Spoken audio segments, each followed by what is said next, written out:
So for short video, pag-usapan lang natin bakit ko binenta ang aking share stock sa Google. But bago tayo pumunta doon, ito nga palang channel na ito ay magpo-focus lamang sa retirement fund. So nagsimula lang ako sa 500 euros. Then nagdagdag ako ng dagdag. Then it takes sacrifice talaga. Hindi mo na ako bumibili ng mga bagay-bagay na hindi mahalaga.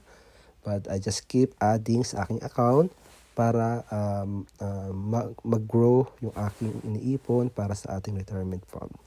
So guys, basically I'm just a small investor lang din. Hindi ako mayaman, simpleng empleyado lang din ako guys, katulad ninyo. But I want to start my journey para kapag tumanda ako at ang aking magiging asawa o magiging pamilya, ay magkakaroon kami ng maayos na fund during our old age. So yun guys, bakit binenta ko ang Google?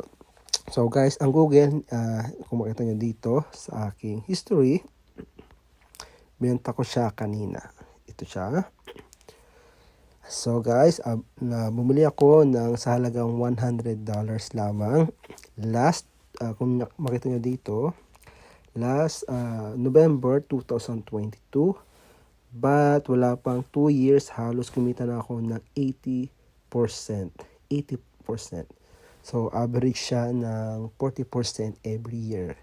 Napakalaking na yun guys, napakalaking percentage na para malaking percentage na binigay sa'yo ng market.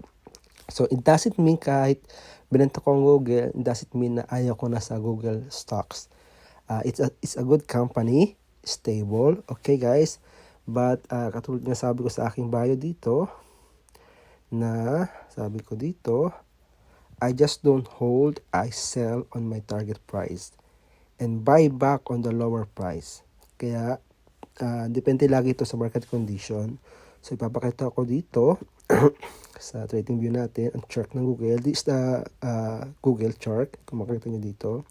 So bumili ako dito at binenta ko siya dito. But actually may target price lamang ay nasa 57. But dahil magandang earning ng Google, pumalo siya ngayong araw ng 10%. So nung nakita ko na siya at nakita kong na-hit na niya yung aking price target, so binenta ko na siya. So guys, does it mean iiwan ko na ang Google? Mag-iintay lamang ako ulit ng, I don't know, may weeks or months para bumaba ulit yung price. Then saka ulit ako bibili. Dahil kung makita nyo guys, hindi lagi pataas. The market kailangan nila mag-pull back. Dahil yun yung healthy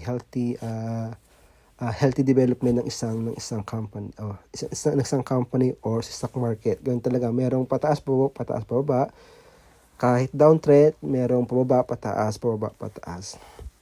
So pagkabenta ko siya dito, so aking mindset, maaari pa siyang tumaas, pero ako okay na ako doon dahil I already hit my target price.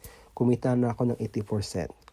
So, kung tumaas naman siya, okay lang sa akin. Kung bumaba naman siya, adi more opportunity para bumili ako ng stocks.